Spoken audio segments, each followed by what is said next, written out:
So, what if some of the biggest questions about one of the world's oldest religions aren't coming from outsiders, but are actually found deep within its own sacred texts? Today, we're diving into B.R. Ambedkar's critical look at Hinduism. Now, this isn't about passing judgment, not at all. It's an inquiry into the complex and often contradictory riddles he found just by reading the source material itself. All right, so here's our game plan. We're going to follow Ambedkar's framework, kicking things off with a really personal riddle. What even is a Hindu?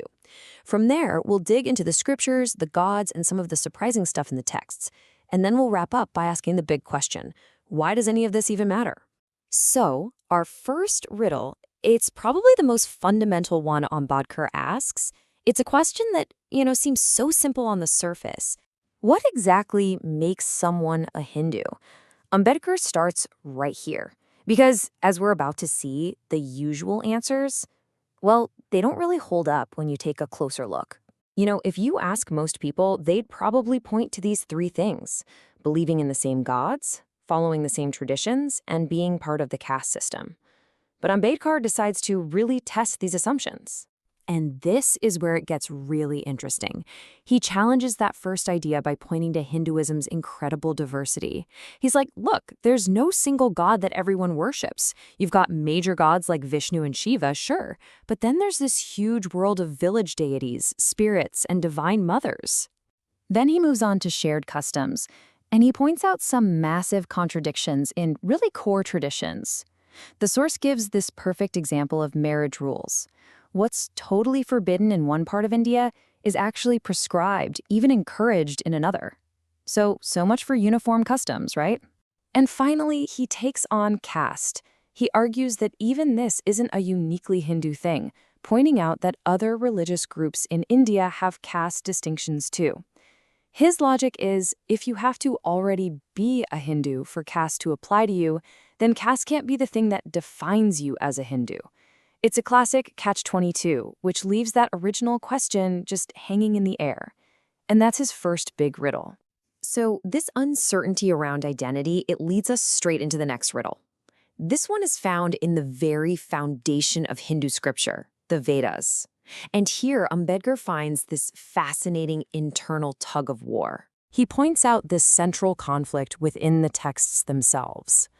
On the one hand, you have the Vedas being described as works created by human authors, these sages called rishis. But on the other hand, they're presented as this eternal, perfect, unquestionable authority. So which one is it? And the source material points to the proof right there in the Rig Veda. You have hymns where the authors, the rishis, literally describe themselves as having fashioned or composed these texts just like a craftsman would make any other object. And right here, the contradiction just smacks you in the face.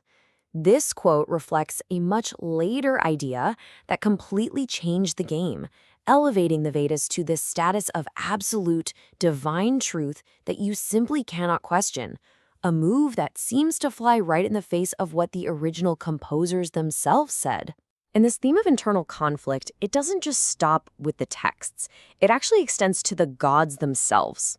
As Ambedkar shows, the Hindu pantheon was anything but a peaceful, unified family. It was more like a battlefield. Yeah, if you look at the texts across history, you see this incredible power shift. The big shot gods of the Vedic era, like Indra and Agni, they kind of fade into the background. They get replaced first by Brahma, the creator god, who then gets pushed aside by the rise of Vishnu and Shiva. It shows this divine hierarchy that was always changing. But here's the real kicker. This was not a peaceful retirement. Oh no. This was an active campaign to take the top spot. The source describes how the followers of Vishnu and Shiva basically ran a smear campaign against Brahma. The creator god, who was once worshipped by the others, is later shown getting defeated by them, needing their help for salvation, and was even accused of horrible acts to basically ruin his reputation. This brings us to our next riddle. What is actually in these sacred texts?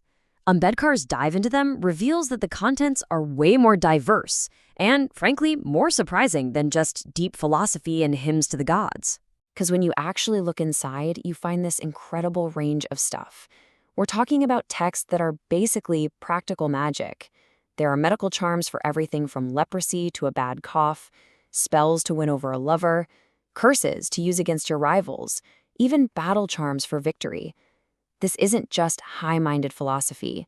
It's like a user's manual for dealing with the messy, real-world problems of ancient life.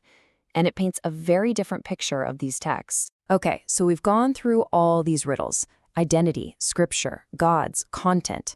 What is the big takeaway here? Well, Ambedkar's goal wasn't to attack a religion, but to truly understand its complicated history by looking critically at its own founding documents. And this really gets to the heart of it. The source material basically concludes that these so-called riddles aren't mistakes or failures. They're actually the preserved evidence of a religion's evolution. They show a history of internal debates, of power struggles, and of changing beliefs, all of it recorded right there in its own sacred books. And that leaves us with this final, really thought-provoking question that gets to the core of this whole inquiry. It makes you think, doesn't it? It pushes us to consider the relationship between faith, history, and critical thinking, and how maybe, just maybe, understanding the riddles of the past helps us see the present a whole lot clearer.